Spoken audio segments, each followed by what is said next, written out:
I'm here with Russell Starr. I mean, dude, you're giving us such like a strong macroeconomic analysis. Like you're like a big picture economics guy. I really appreciate it. So let's start to wrap things up here. Like, sure. So we've got Canada, we've got our role here in the international community, but what role do you see the country of Canada playing for crypto in the future? You know, it would be amazing to see our regulator untether itself to the U.S. It's no secret right now that the SEC is vehemently against anything crypto. And just like Canada led natural resources, I think we have a really strong opportunity right now if our regulators would be a little bit more aggressive and open to actually be one of the world centers, which you're seeing Europe trying to do quite bluntly. And that's why we're focused mostly in Europe versus Canada or US. So Canada has a real chance of being almost the hub, the central hub for anything and everything crypto, which would be incredible. Do you believe cryptocurrency and other DeFi, decentralized finance for our audience, do you think that these things, DeFi protocols, crypto, do you think they're going to become mainstream? I think they're already becoming mainstream. You know, one of the more interesting articles I read after the Three Arrows Capital debacle, if Three Arrows Capital and all of their loans had been on the blockchain, none of that ever would have happened. If long-term capital and their positions had been on the blockchain, people would have seen the overexposure. It was a failure of regulations versus a failure of actually what the blockchain is supposed to do.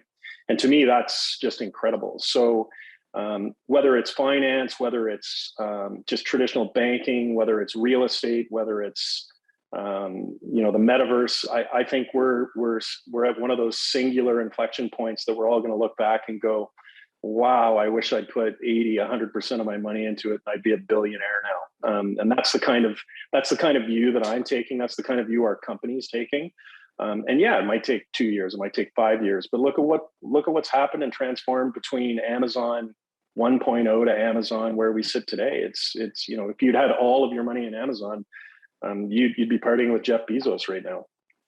And that's what we're going to do right after this interview. Exactly. But this actually segues really nicely into my next question, though, right? Like, so without giving strict financial advice, what would you tell crypto investors who are pretty spooked right now by the great losses that they've suffered in 2022? Well, look, I'd be remiss if I didn't take it back to our company. Really, you should be taking a diversified approach. Being just long Bitcoin, which is theoretically what most people are doing because that's sort of the household name, or Ethereum.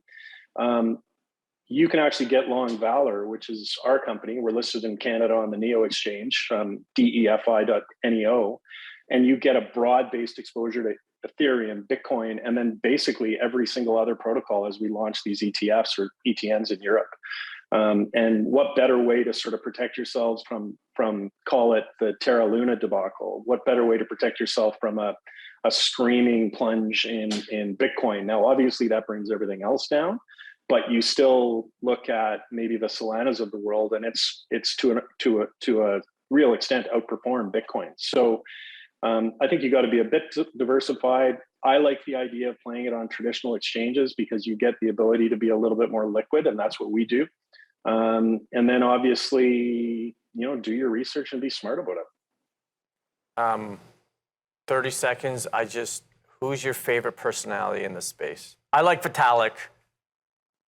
Well, he's Canadian, but right? To be honest with you, never met him. He's really good friends with Ollie.